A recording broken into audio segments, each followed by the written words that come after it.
The Netflix adaptation of Avatar The Last Airbender is very quickly approaching, and one of the big things that I want to talk about as somebody who loves this show dearly is how I would love to see certain things translated and adapted into the live-action adaptation.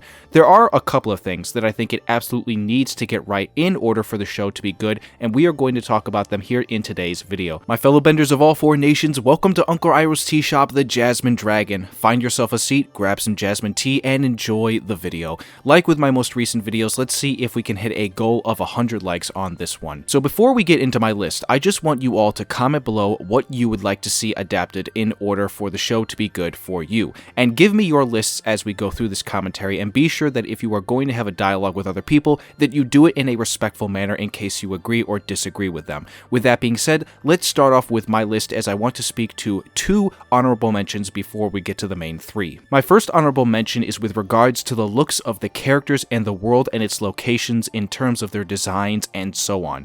So from everything that we have seen through footage and images, I have been very impressed with how certain things have looked. I am not one of those people who throws out the nitpick that because certain costumes look the way they do, that it ends up looking like a cosplay, for example. I don't seem to ever understand that reasoning behind how certain things look, but maybe that's just me. With what we have gotten so far, again, I have been impressed. One of the biggest examples of a look that I think was nailed so perfectly comes from 2 characters in Fire Lord Ozai and the character June. These two, with everything we have seen so far from them, really just look like they were pulled right out of the cartoon. It's stuff like that that I think the show is excelling well in. Some of the looks of locations as well have impressed me, from the Southern Water Tribe, Southern Air Temple, the Fire Nation Throne Room, or even something that looks as good as Omashu. Every single shot that I have seen of that city has looked so perfectly designed that, again, it just feels like it was pulled right out of the cartoon. There are some other things that I have looked at that I think have impressed me as well, but you get the gist of what I'm going for here.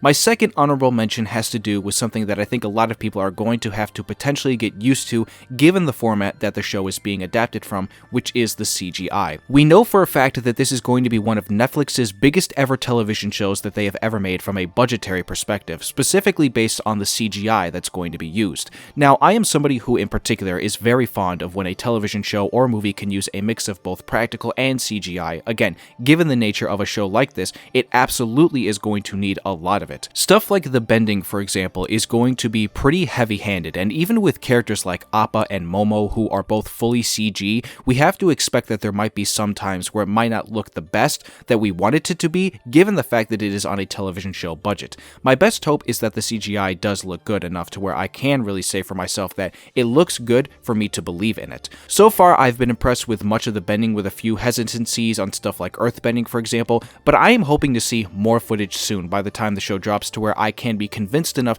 that I will get to see what I want to see. With those honorable mentions out of the way, let's now transition over to my main 3, starting with number 3, which is going to be around the world. To explain in more detail, when I say the world, I mean how the show translates what a show like this is about, given the story of what the cartoon is based off of.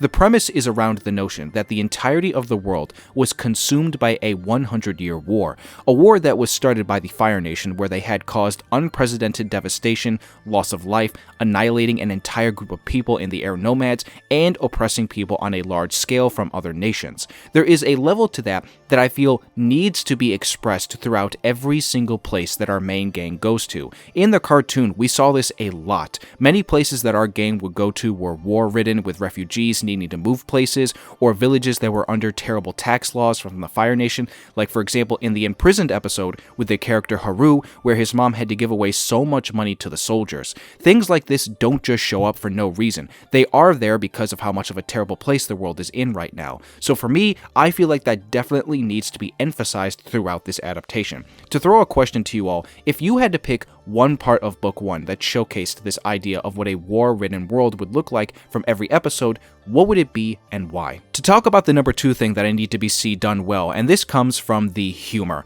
Now, in fairness, I could definitely categorize this as tone versus just humor alone, but for me, and I think for a lot of fans, one of the big things that keeps them coming back to watch this show is how good the comedy, bits and jokes are. My two favorite moments from the whole show are from the hallucination that Aang had of seeing Appa and Momo fight it out like samurais while speaking English, and then also in the Ember Island episode where they go to see the theater play of their entire journey, and Toph's actor, who is played by a dude, lets out his insanely violent and hilarious yell. It's moments like this that always keep me coming back. Every character has their humorous moments, in particular Sokka, who everybody knows to be the funniest out of the whole show. The dude just oozes sarcasm throughout every single episode in the entire series. You can never go wrong with it, even to a character like our boy Iroh, who has his own humorous side of him. That's one of the best qualities, is that he can be very noble, but also see the levity in the moment when having to deal with Zuko trying to capture Aang.